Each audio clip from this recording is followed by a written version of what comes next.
Hello dear friends, आज हम synthesis chapter के अंतर्गत एक नए नियम से दो या दो से अधिक सिंपल सेंटेंसेस को जोड़कर एक सिंपल सेंटेंस बनाना सीखेंगे। और ये नया नियम है बाय यूजिंग एन एडवर्ब और an adverbial phrase. By using an adverb और एन एडवर्बियल फ्रेज। एडवर्ब या एडवर्बियल फ्रेज का प्रयोग करते हुए दो या दो से अधिक सिंपल सेंटेंसेस को जोड़कर एक सिंपल सेंटेंस बनाना। तो ये सबसे पहले तो प्रश्न ये भाई एडवर्ब क्या होता है। एडवर्ब जो ऐड करता हो वर्ब में कुछ विशेषता, जो शब्द वर्ब में कुछ विशेषता ऐड कर दे, या यूँ कह लीजिए कि जो शब्द वर्ब की विशेषता प्रकट करता हो उसको एडवर्ब कहते हैं। हिंदी में क्रिया विशेषण कहते हैं। An adverb is a word which modifies the verb. जो शब्द वर्ब को मॉडिफाई करता हो, जो शब्द वर्ब की विशेषता प्रकट करता हो, उस शब्द को एडवर्ब कहते हैं। कभी कभी कुछ शब्दों का समूह मिलकर एडवर्ब का कार्य करता है। कभी कभी शब्दों का समूह मिलकर एडवर्ब का कार्य करता है। शब्दों के उस समूह को जो एडवर्ब का कार्य करता है एडवर्बियल फ्रेज कहते हैं। क्लियर होगी बात। जो शब्द वर्ब को मॉडिफाई करता, वर्ब की विशेषता बताता हो, वो एडवर्ब। और जब कुछ शब्दों का समूह एडवर्ब का कार्य करता हो तो उसे एडवर्बियल फ्रेज कहा जाता है। फॉर एग्जाम्पल देखिए, जैसे मान लीजिए ये सेंटेंस है, द टॉर्टोइज, कछुआ वॉक्स चलता है। टॉर्टोइज कछुआ वॉक्स चलता है, चलता है ये वर्ब है। स्लोली धीरे धीरे, क्रिया क्या है? चलना। यह क्रिया कैसे हो रही? कछुआ कैसे चल रहा? धीरे धीरे, स्लोली। तो जो स्लोली शब्द है वो वर्ब की विशेषता बता रहा है, इसलिए ये जो शब्द है एडवर्ब है। एडजेक्टिव में एल जोड़ के ज्यादातर एडजेक्टिव का एडवर्ब बन जाता है, जैसे स्वीट का स्वीटली, कावर्ड कावर्डली। तो ये तो हो गया एडवर्ब। और एडवर्बियल फ्रेज जैसे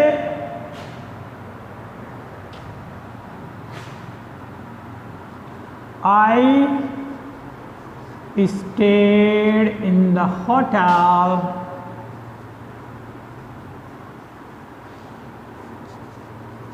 for a few days। मैं होटल में ठहरा for a few days. I stayed, मैं ठहरा इन द होटल, होटल में कब तक ठहरा? फॉर ए फ्यू डेज, कुछ दिन के लिए। तो ये कुछ दिन के लिए, फॉर ए फ्यू डेज, ये चार शब्दों का समूह है। ये ठहरे विशेषता मतलब कब तक ठहरा? फॉर ए फ्यू डेज, कुछ दिन के लिए। तो ये जो है ये एडवर्बियल फ्रेज हो गया। ये एडवर्ब, ये एडवर्बियल फ्रेज। फ्रेज मतलब वाक्यांश, शब्दों का समूह, शब्दों का ऐसा समूह जो एडवर्ब का कार्य करता हो, एडवर्बियल फ्रेज कहलाता है। तो हम इन वाक्यों में एडवर्ब या एडवर्बियल का प्रयोग करके दो या दो से अधिक सिंपल सेंटेंस को जोड़ के एक सिंपल सेंटेंस बनाना सीखेंगे। देखिए भाई,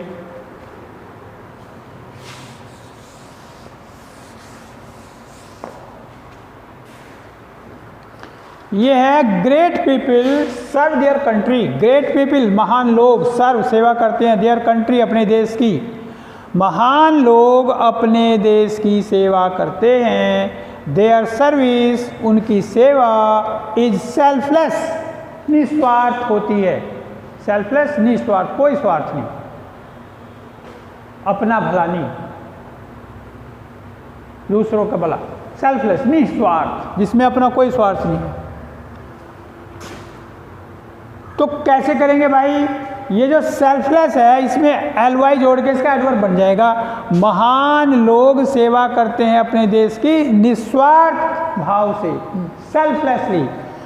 great people serve their country selflessly. बस ये हो गया एक सेंटेंस दोनों का जोड़ के। सेल्फलेस में ly जोड़ के एडवर्ब बन गया, सेल्फलेसली हो गया। तो क्या हो गया भाई इसका, ग्रेट पीपल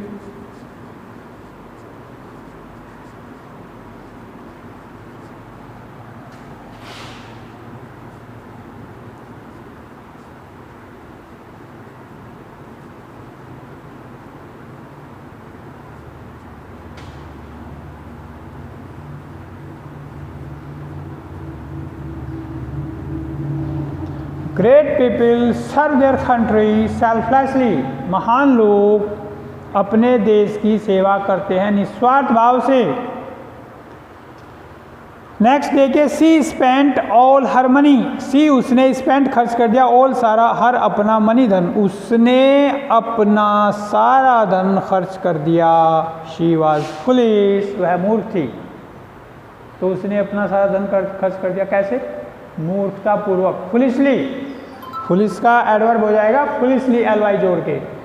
तो ये हो जाएगा सी spent all her money foolishly. Adverb को प्राय वर्ब के बाद या वाक्य के अंत में लिखा जाता है, तो फुलिशली आ जाएगा। She spent all her money foolishly, उसने खर्च कर दिया अपना सारा धन मूर्खतापूर्वक। She spent all her money, कैसे, foolishly, मूर्खतापूर्वक।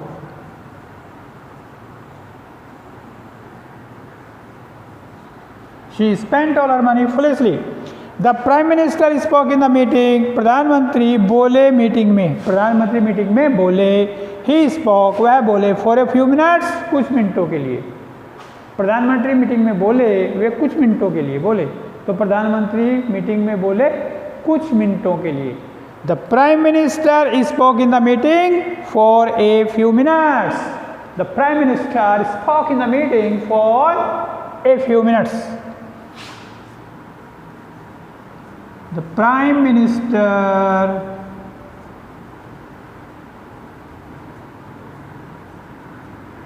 Spoke in the meeting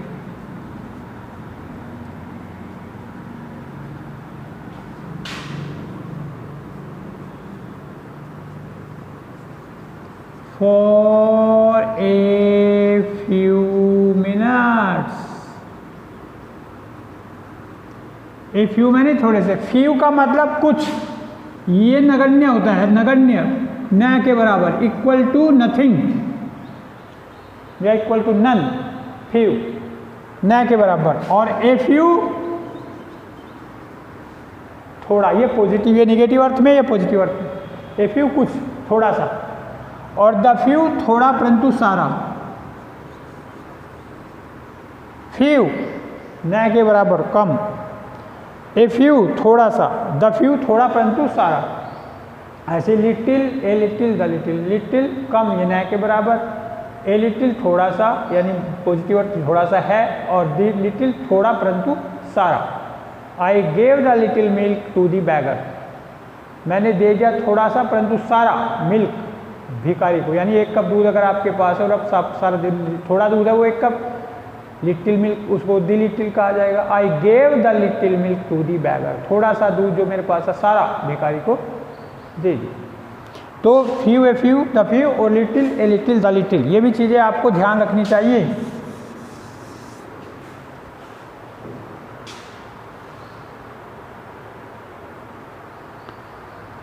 you must do the work.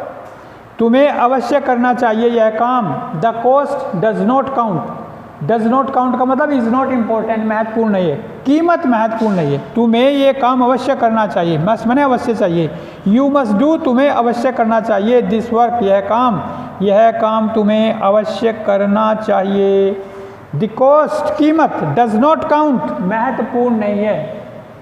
यानी कीमत चाहे कुछ भी हो, लेकिन तुम्हें ये काम करना पड़ेगा। मस्ट मैंने पड़ेगा का अर्थ मिल जाता है यू मस्ट डू, तुम्हें करना पड़ेगा, दिस वर्क यह काम, तुम्हें यह काम करना पड़ेगा। The cost does not count, कीमत की कोई परवाह नहीं, कीमत का कोई बात नहीं, कीमत की कोई महत्ता नहीं, यानी किसी भी कीमत पर, at any cost.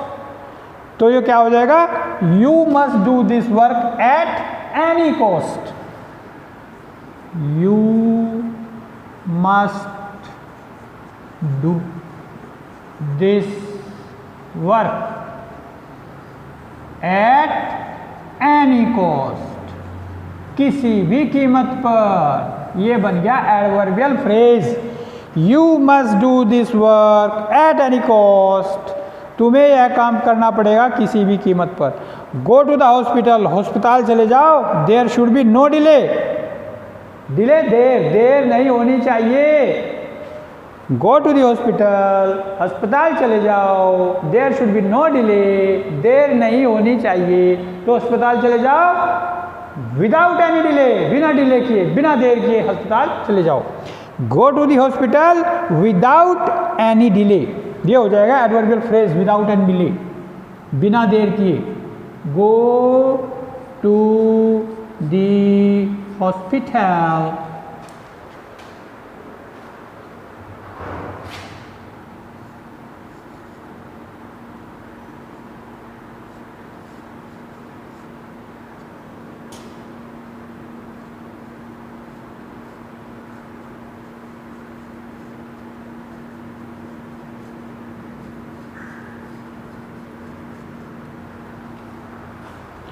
I met my friend, मैं अपने मित्र से मिला, इन द ट्रेन, रेलगाड़ी में, रेलगाड़ी में मैं अपने मित्र से मिला।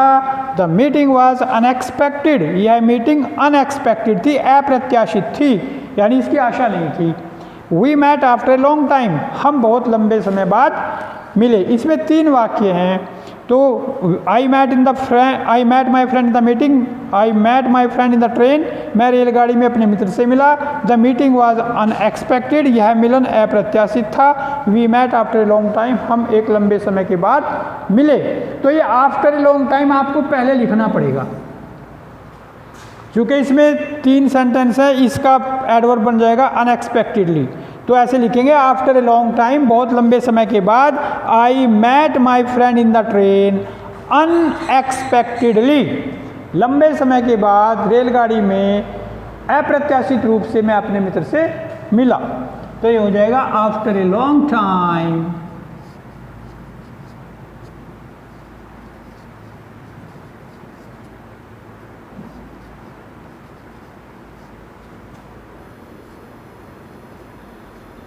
I met my friend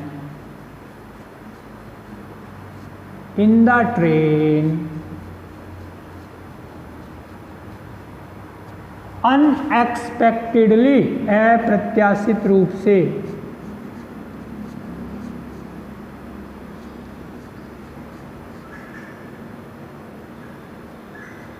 Unexpectedly, after a long time, I met my friend in the train unexpectedly.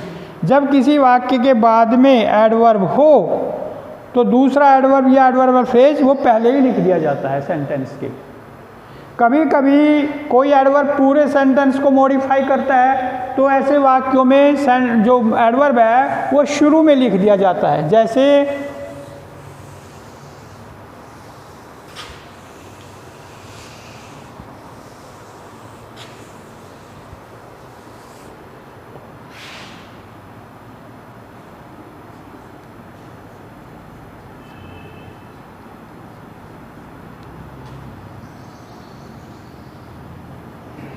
He will pass the exam, वह परीक्षा पास कर लेगा। इट इज सर्टेन, यह निश्चित है। क्या निश्चित है? इट इज सर्टेन, यह निश्चित है। क्या निश्चित है? कि वह परीक्षा पास कर लेगा। तो जब सारे वाक्य को मॉडिफाई करता हो कोई एडवर्ब, तो फिर उसको पहले लिखा जाता है। तो ऐसे हो जाएगा सर्टेनली, अवश्य he will pass the exam,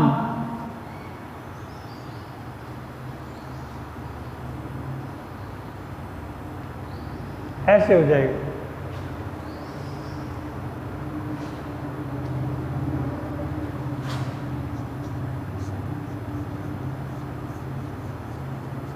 the trees were cut down, पेड़ काट डाले गए। द कटिंग, कटाई, जीर्ण है ये, नाउन का कार्य करती है। The cutting was rapid, rapid मतलब तीव्र, कटाई बहुत तीव्र हुई यानी तेजी से। तो the trees were cut down, तेजी से इसका एडवर्ब बना दो रैपिडली, ly जोड़ के, तो क्या हो जाएगा? दी ट्रीज वर कट डाउन रैपिडली, ऐसे।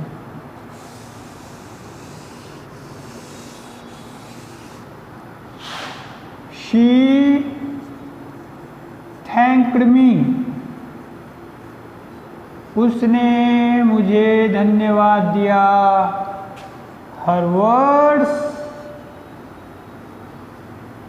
वर स्वीट, उसके शब्द मधुर थे। तो क्या हो जाएगा उसका? शी थैंक्ड मी, कैसे कैसे दिया धन्यवाद? उसके शब्द कैसे थे? स्वीट थे यानी मधुर थे। तो क्या हो जाएगा? मधुरता से, स्वीटली, ly जोड़ के एडवर्ब बन जाएगा। She thanked me sweetly.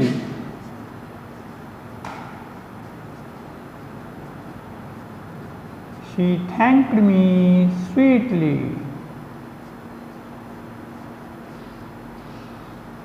एक वाक्य और देखिए।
द सनसेट, सूर्य अस्त हो गया।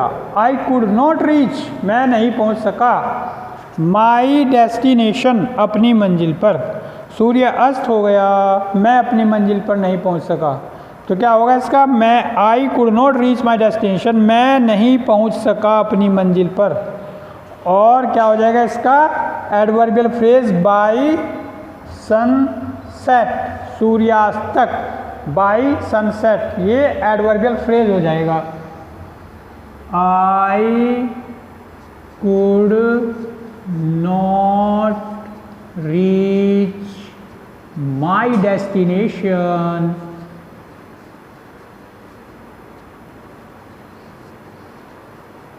By sunset. सनसेट मिला के लिख देंगे एक अक्षर, बाई सनसेट, सूर्यास्त तक। तो इस प्रकार से ये एडवर्बियल फ्रेज हो गया। जब एक शब्द से ज़्यादा हो जाए तो वो शब्द समूह कहलाता है, और शब्द समूह को क्या कहते हैं? Adverbial phrase. तो इसमें एडवर्बियल फ्रेज का प्रयोग, I could not reach my destination by sunset, सूर्यास्त तक मैं अपनी मंजिल पर नहीं पहुंच सका। इस प्रकार हम एडवर्ब या एडवर्बियल फ्रेज का प्रयोग करके दो या दो से अधिक सिंपल सेंटेंस को जोड़ के एक सिंपल सेंटेंस बना सकते हैं। आपकी जो पुस्तक है न्यू स्टाइल, आप उसको खोलिए और उसमें जो एडवर्ब और एडवर्बियल फ्रेज का प्रयोग है उस एक्सरसाइज को आप करके देखिए। बहुत आसान है, आसानी से हो जाएगी। आपको प्रैक्टिस होगी, नए शब्द भी सीखने को मिलेंगे। और इसके बाद हम फिर एक नए नियम के साथ आपके सामने उपस्थित होंगे और नए नियम से आपको 2 या 2 से अधिक सिंपल सेंटेंस जोड़कर एक सिंपल सेंटेंस बनाना सिखाएंगे। तब तक के लिए आप सबका बहुत बहुत धन्यवाद। Thank you very much boys, thank you very much.